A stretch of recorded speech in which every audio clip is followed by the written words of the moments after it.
Please, everybody, welcome Antoine Goetschel.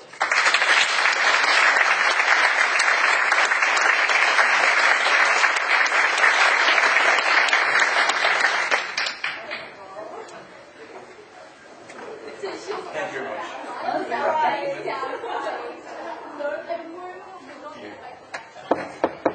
It's a great pleasure and honor to be here with you, having shared a beautiful afternoon. Just during this morning, we had about 1-2 hours of free time.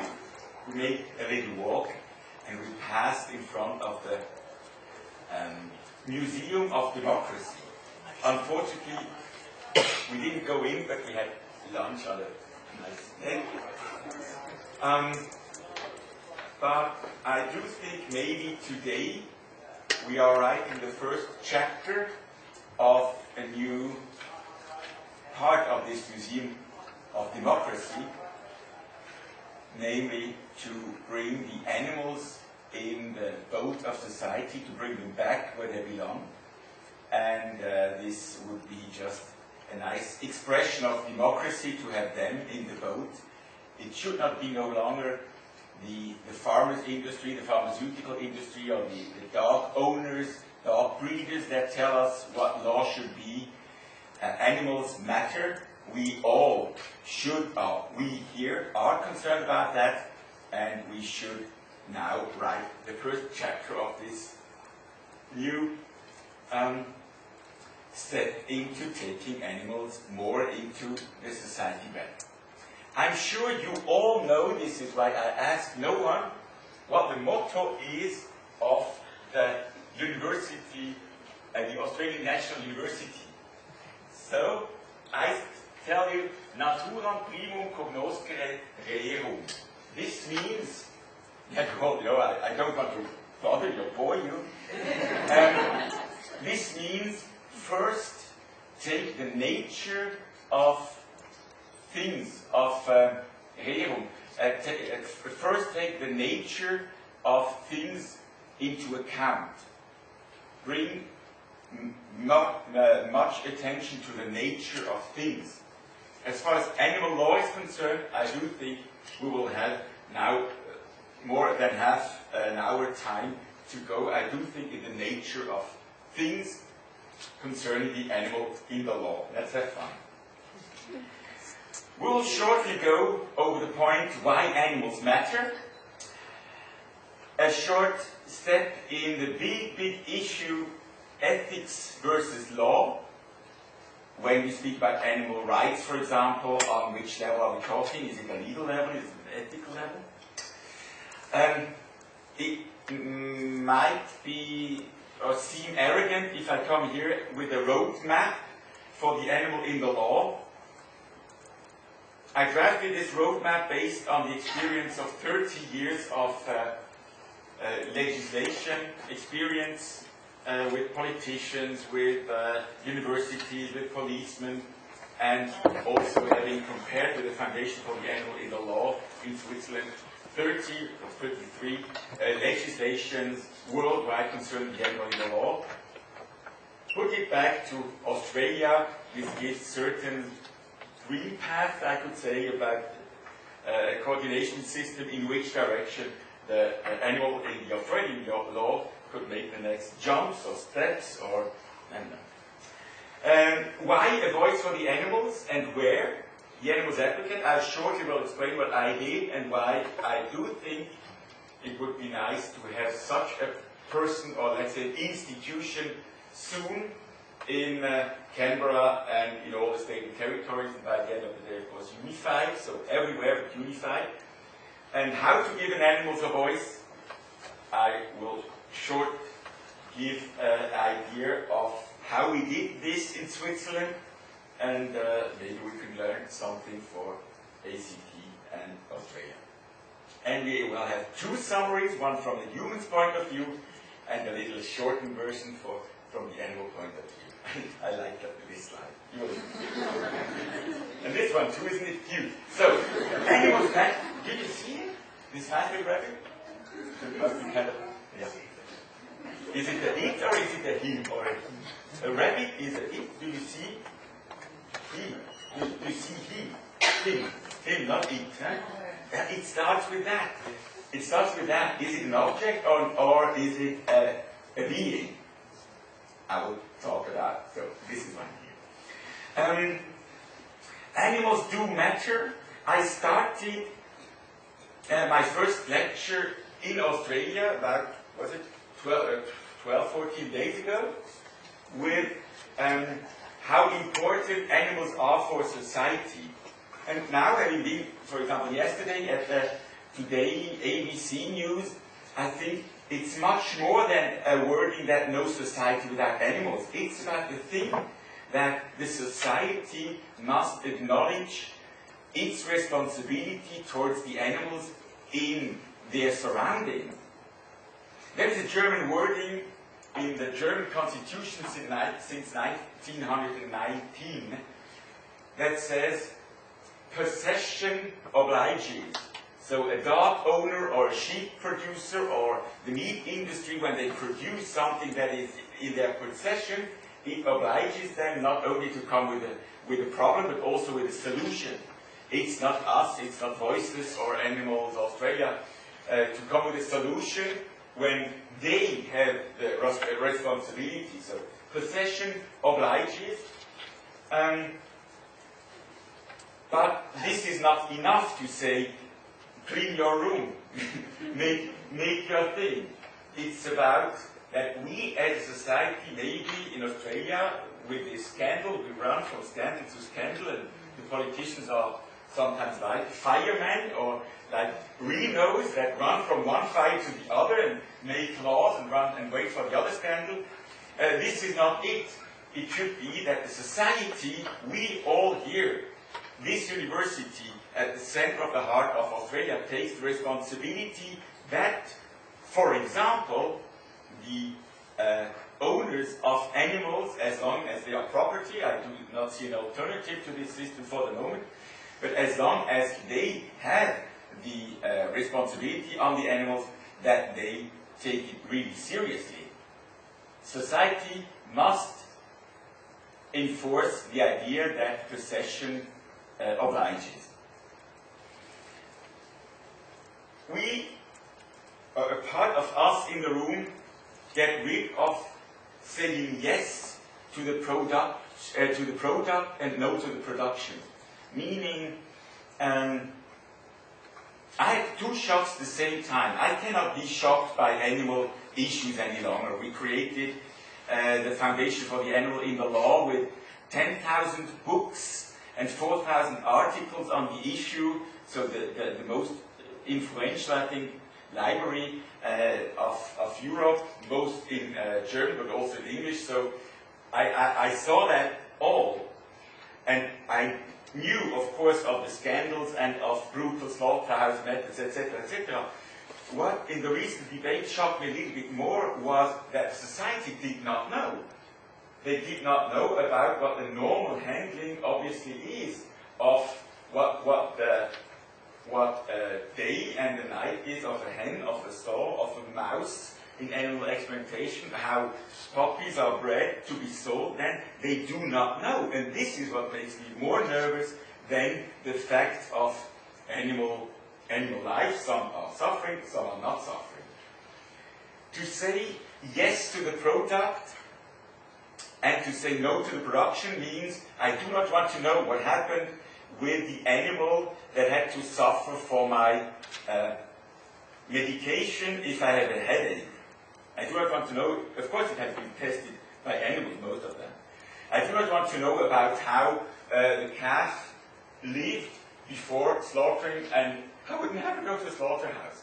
So either you say no to the production because you do not accept the product, no to the product because you do not accept the production, or you at least open your heart and mind and learn about the production, and then you can say yes to the product.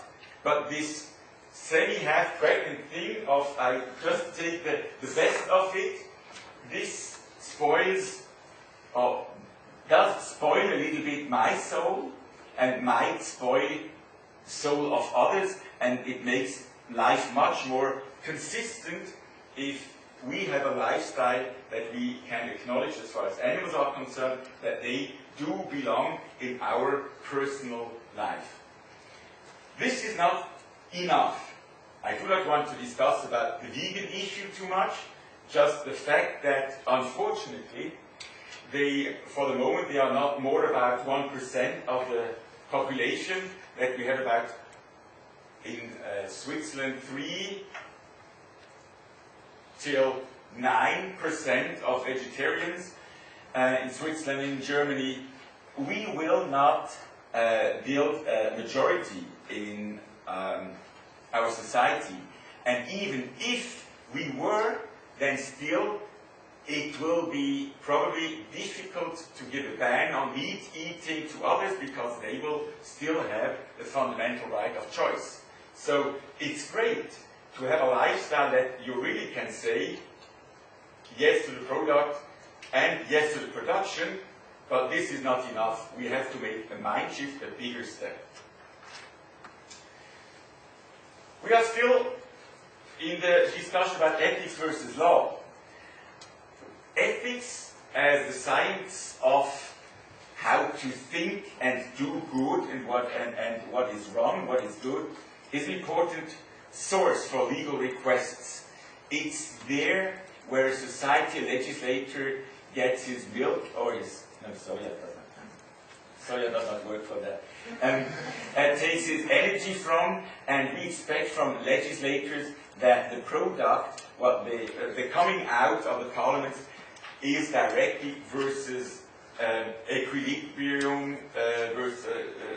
with justice, so it's fair, so fairness is the least that we expect. Ethics is much more about that, but we know ethics do not have a binding character.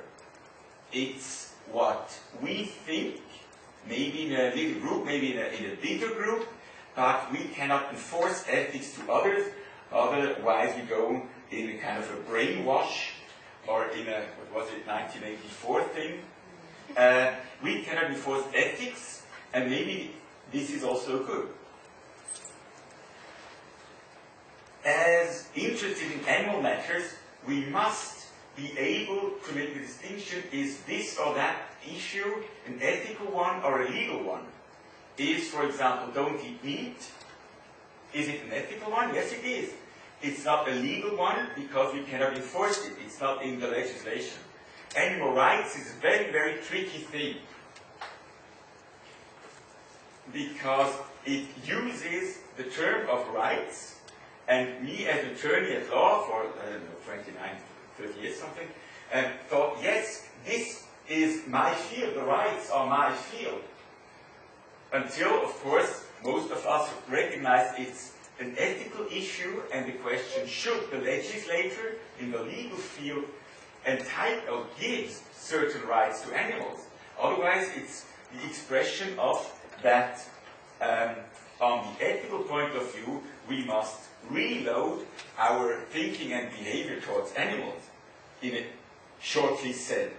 So I will not so much, I will not weaken or demotivate those who stand up for animal rights. And in Germany, for example, and the animal rights issue is not coming from Germany, more of Australia and New Zealand, then pumped over to the States. And there, for example, no one who loves animals is allowed to say, I am against animal rights, because this would be kind of trahison. You would just sell the idea. But here, from the legal point of view, we have to be aware it's an ethical, an important ethical issue to do better for animals. If we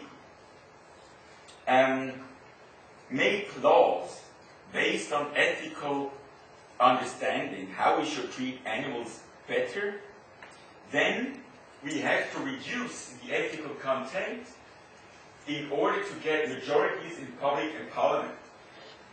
A lot of our friends are in the room, they do think paradise would be fantastic, or even better would be if we would not need animal-related legislation at all, because everyone would behave great.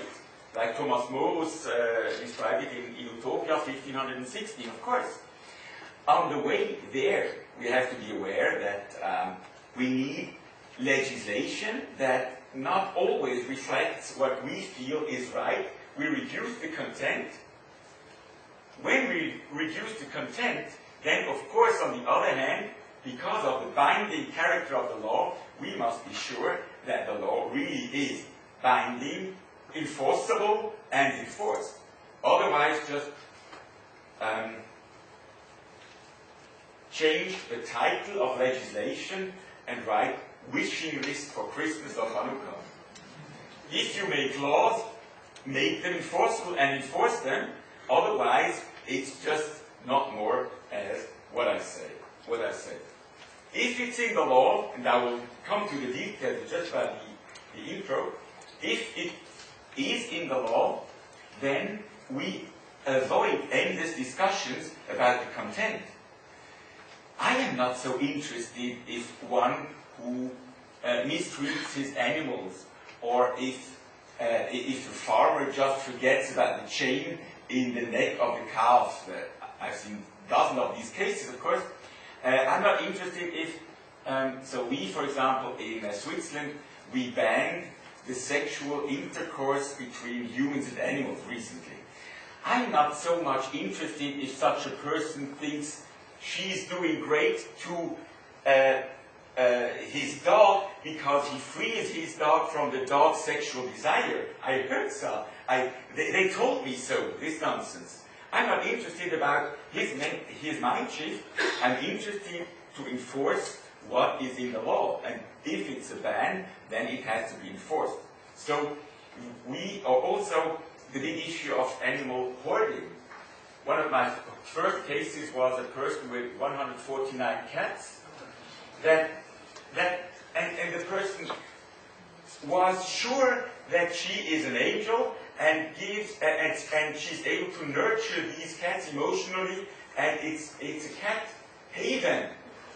Oh no, haven and heaven. So it's kind of, she does good. I'm not so interested in what she thinks and feels, and she might believe in what she thinks as much as I believe that I am right.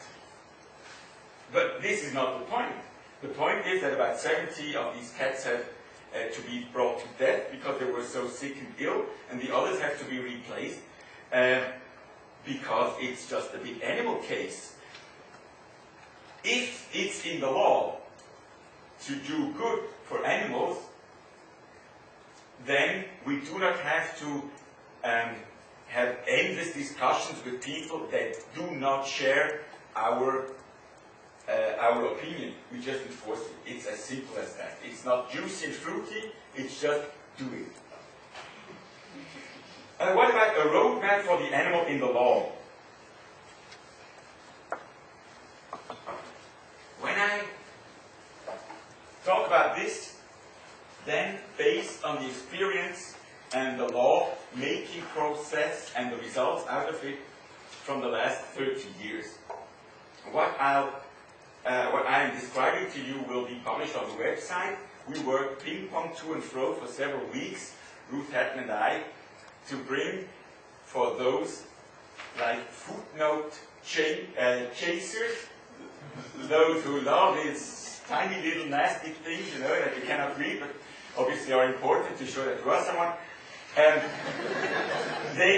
It will be published in the next 10 days, so it's kind of what I tell you is the truth, just to say that. We changed legislation in the Canton of Zurich, so this is like Switzerland that is obscenely small, even smaller than Tasmania. This is ouch. But it was, and then split in 26 cantons. At least we had less state and territories in Australia. I drafted legislation on the states and territory levels in Australia, in the canton. I drafted legislation on the national level in Switzerland and on the constitutional level, and I wrote the legal comment also on the German Animal Welfare Act that differs from Switzerland, And we made from the Foundation for the Animal Legal Law this legal analysis for about the last 15 years or so. What is the role of the animal in this legislation, starting from Argentina to China and from South Africa to Sweden. Everything with a pattern, where is the animal in the legislation? The key question was not the content of animal welfare legislation. I am not so interested, or in Hawaii there's a saying, let the gods handle the details. I am not so interested in the sizes of cages. Or is it 6 hours of transportation, or is it 8, or the maximum of 4 hours? This is not the thing. We are here to find out about the nature of things and not the details. For the single rabbit, for the single calf, it's important, this time frame. But for those who are interested in legal questions, it's another level, another playground we must be interested in. So I thought about what is the status of animal in civil law. Is it in the Constitution? Are there special animal enforcement instruments? And by that, this is the basis of what I think Australia is waiting for, and this is maybe a historical day to say, yes, not it started with a kiss, but it started here and now in Canberra. Of course, and this is why I'm so puzzled, of course it's important, and the Natura Rerum, the deeper meaning of things, that animals do belong in the Constitution. And don't say it takes years. If you don't start today, it will take decades. So, of course, in Switzerland, in 1973, the animal issue and welfare issue was brought into Constitution. I do foresee this as an important step also for Australia. Why? Number one, it's the basis for unified legislation. Everyone who writes about animal welfare law or reads about animal welfare law in Australia maybe has a feeling, kind of a flea circus director. As soon as you got it in South Australia, Western Australia is the legislation that describes fish not being animals. This is funny enough. Fish are not animals. Okay? And Tasmania is different. So how can you work on that scientifically if with every sentence you have 12 reference keynotes to say, yeah, it's different. So it weakens animal welfare. By having it in the Constitution, it's, let's say, easy based on the very high level we worked out, we fought for 30 years. In Switzerland, also Germany has quite a high level, also Austria has a high animal welfare level. To unify legislation, don't be afraid to weaken the highest standards. So if I was told South Australia has a high standard and maybe New South Wales a lower or something, we are all, and I'm not completely wrong, the experts are on the left side. Once again, as in political issues often. This is another, let me open a remark. Animals should not be a political issue. Don't make the others believe it's a political issue. Animals matter. Animals, they, she, and he, not it. The animal issue concerns us all. And it cannot be that it is an issue when the lefts and the greens are for the animals, that the rights are against animals. Try to take the emotion out and the politics out by saying it's an issue of society. The polis, like in the old Greek wording, it's just, it concerns us all, and if you against or for other rights and positions and gay marriage. I don't know. I don't care. It's about the animal issue. We had several projects in Switzerland where we could decide, should we go, like in soccer, should we go the left wing or take the right wing? And we realized if we take the right wing, the chances of acceptance is bigger. And when it went into details, when we changed, for example, the states of animals no longer being objects in Switzerland, in Germany, and in Austria, there are no objects any longer there, that we went to the right, past a right-wing politician, and all the politicians, about 12 at the table, from left to right, green, red, I don't know all the colors. By the end of the day, they were so enthusiastic by the theme that although they had complete other political mind shifts, they changed legislation because it was animals. So it's not a political issue. This is, so maybe we do not share the same political visions. This is what I have to say about politics. And it's just, let's say, coincidence. Some cracks are sitting here, and also other cracks are sitting there.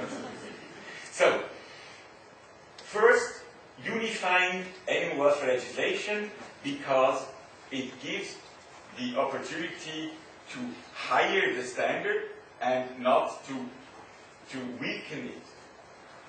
On the other hand, this is as important as that.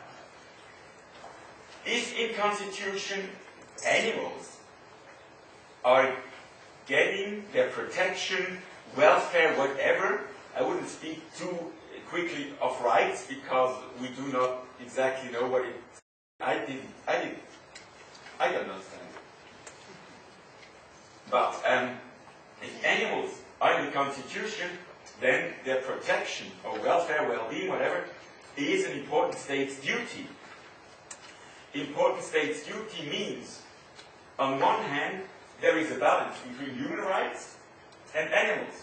I wrote my legal thesis in 1989 about human rights and animal welfare, meaning the right, the personal right of freedom, the freedom of religion, the freedom of research, the basic right, the fundamental right of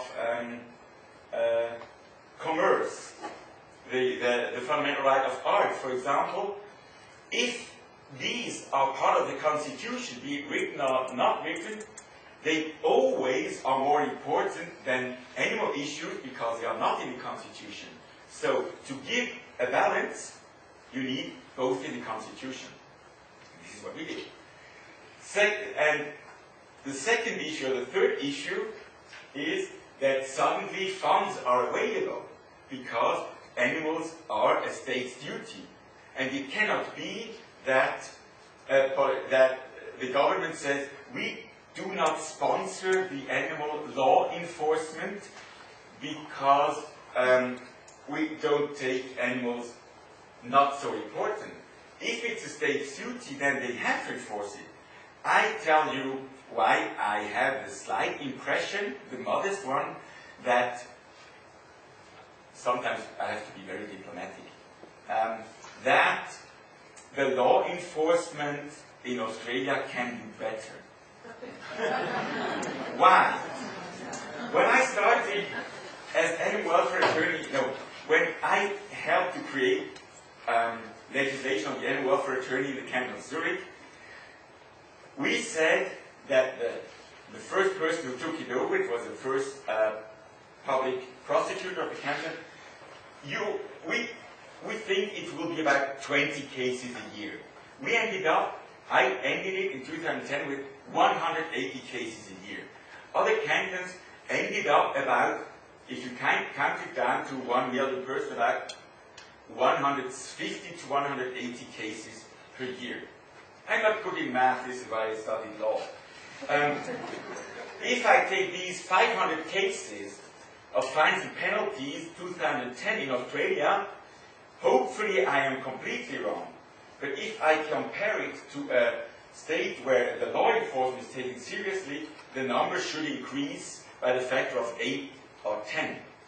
This is why I do think Australia can make small. This is why the kangaroo issue is the one because they take big steps. So start with small steps and take law enforcement seriously.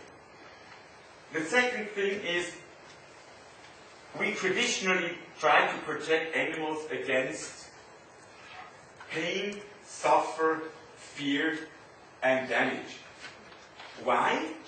Because Jeremy Bentham, a UK-based philosopher, 1780-something, wrote, we protect animals because they can suffer. Everyone who writes on that has to find this footnote. We know it. Because they suffer. This is the basis. This is okay. Just do it. And societies must protect the animals against suffering.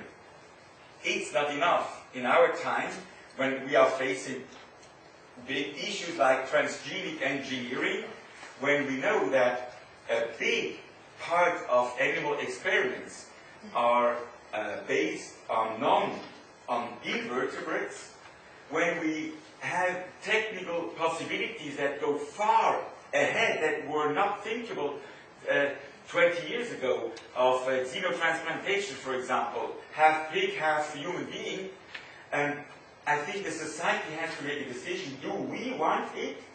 This is why I spoke about the Museum of Democracy. Do we want it or do we not want it? Is it true because only we can do it, we shall do it, or we should close the eyes and allow others to do it? I think no. The term of dignity of creature was spoken out or written by Karl Hart, a Swiss-based professor of theology in 1945. He didn't know that the term was created by Lawrence Smith, a Danish-based, so otherwise he would say he's very Swiss-minded. This is why I said it's a Danish philosopher, earlier than that, who created the term of dignity of creature. We took that term over in the Swiss Constitution. I worked on that, and since 1992 it makes part of the Swiss Constitution. It means, and it's not a dignity of creature now, it has been recently translated in 2000, it's the dignity of living beings. It means we acknowledge, let's concentrate on animals and leave the plants aside for the moment. It means we acknowledge animals as what they are, in their inherent value. We see with that dog, with the rabbit before and the other pictures, there is something that differs deeply from other just objects. We should justify ourselves if we do mistreat an animal, not only mistreating by causing pain and suffering. This is okay, this is the basics, but we also have to legitimate and justify why we are doing more, like having sex with them. We know. Yes, 8% of the population has, okay? Or we dehorn animals. It's not the question about do they suffer or not. The dehorning of a cow has to do something with the dignity of a cow. The cow expresses herself, not itself. I got it.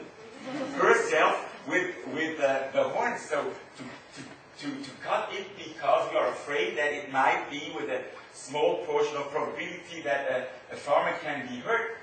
Just to cut it because it's in the human's interest.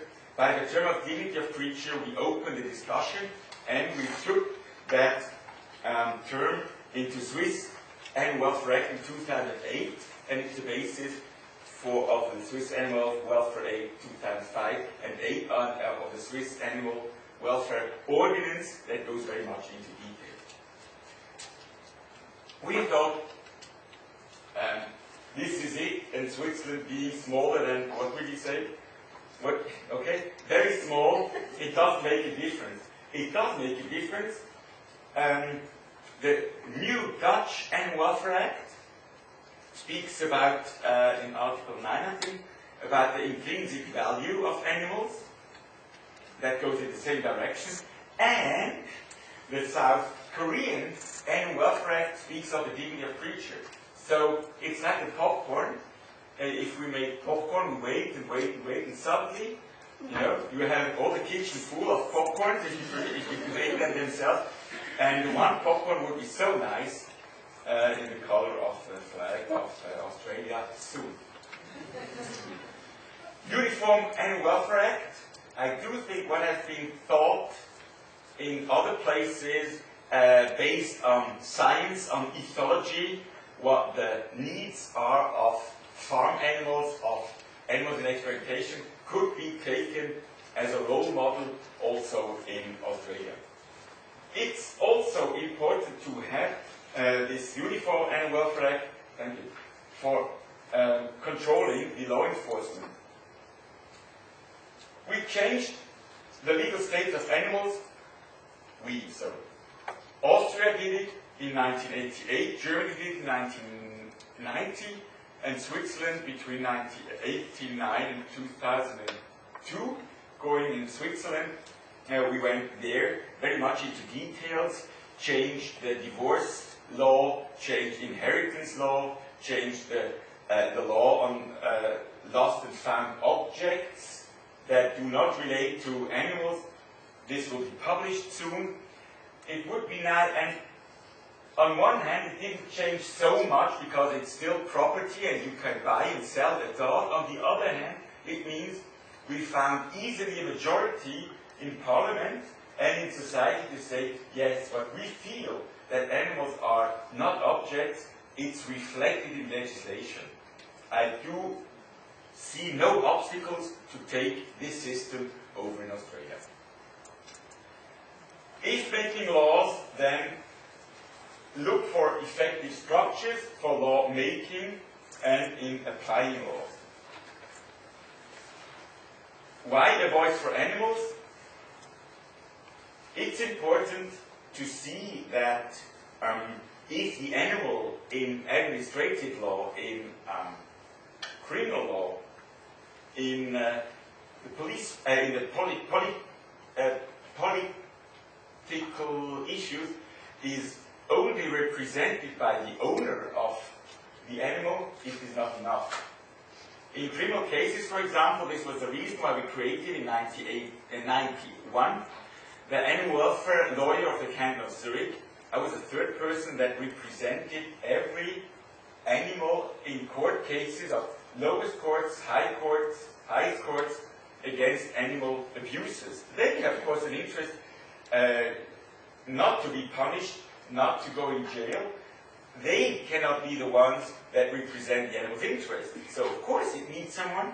If we leave that to the public prosecutor, maybe he has been bitten by a dog, maybe his ex-wife loved her cats too much and neglected him, whatsoever. Maybe he's an animal lawyer, but it's kind of random. So, if we do not give an animal the voice, then we risk that it's not taken seriously.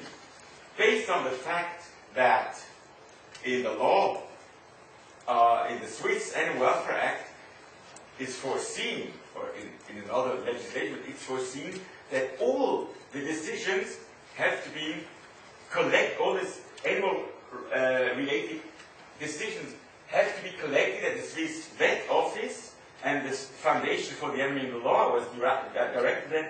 We had befriended access to it. We collected them all, and we created a database now with all the court cases, with 9,500 cases since 1981. You find everything therein. If you can't find your sleep, and you read German, then you see what happens in Switzerland, behind the doors, behind the fences, and so on. It is probably similar also in Australia. If we leave the law enforcement in criminal cases only the public prosecutors or the law judges, this is not sufficient. In the Canton of Zurich were for decades or 15 years far leading by giving animals a voice. We increased the low number of procedures and punishments dramatically from 20 to 180, and the other cantons had to follow because we could point out why does it not work in Lucerne and why does it not work in Geneva. I, as the animals advocate, not the devils, the animals advocate, could increase the motivation, or the role, it's not a person, but this person that has this role can increase the motivation of policemen, of prosecutors, of judges, and gives a face to the animals in public debates, because it's not so much an animal welfare organization or an animal rights organization. We know exactly what they say. They have to be sad about this and that scandal. It's kind of a well-balanced, because it's a legal background, a well-balanced voice that stands up for the animal. How to give animals a voice is show the level of law enforcement. Show the level. If the level is high of law enforcement, by, do you see it? No, huh? Sorry. Okay, thanks. Show the level. If it works okay in, I don't know, let's say Tasmania, then just say, good job, in case it is. For that, you need a database on animal cases that is complete and objective. If you only take the good cases, let's say, whatever is good, is it a high fine and punishment? Is this good? Or is it an obscenely low fine that is good? It depends on the campaigning system of your animal organization, that you took this case or the other case. The politicians and the responsible people of the law enforcement will say, oh, you know, this happens, this is just an exemption, it's not more, and, you know. And if you are objective and complete, you can speak about the truth, and it's science. It's science. This is why Voiceless is so happy and invests very well in bringing animal welfare law into universities. It's so great that people, big personalities, take that over, because then it's science. It's not about we are against hunters and we are against farming. Create innovative project, and maybe you could take the Zurich model of the animals advocate as a starting point. We spoke shortly and in the summary that animals do matter, and it's very, very actual. What happens with I don't know how Australian sheep or calf looks like, but when they are, if they differ completely, but if they are sent to, let's say, Egypt or to Malaysia, it's still under the responsibility of the owner and the ownership of a person who, or an organization that produced them, and it's their job, because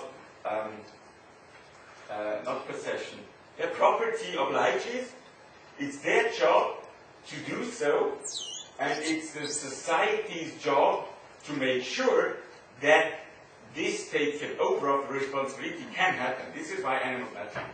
We should maybe go away from the idea that we should be anti-cruelty minded.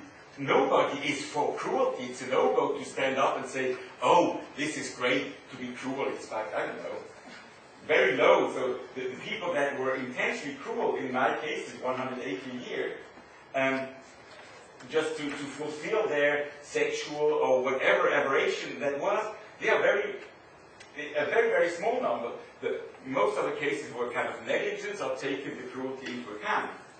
But the mind shift should go into the direction to say we are pro-dignity. We should make bigger steps ahead to a fair relationship to animals.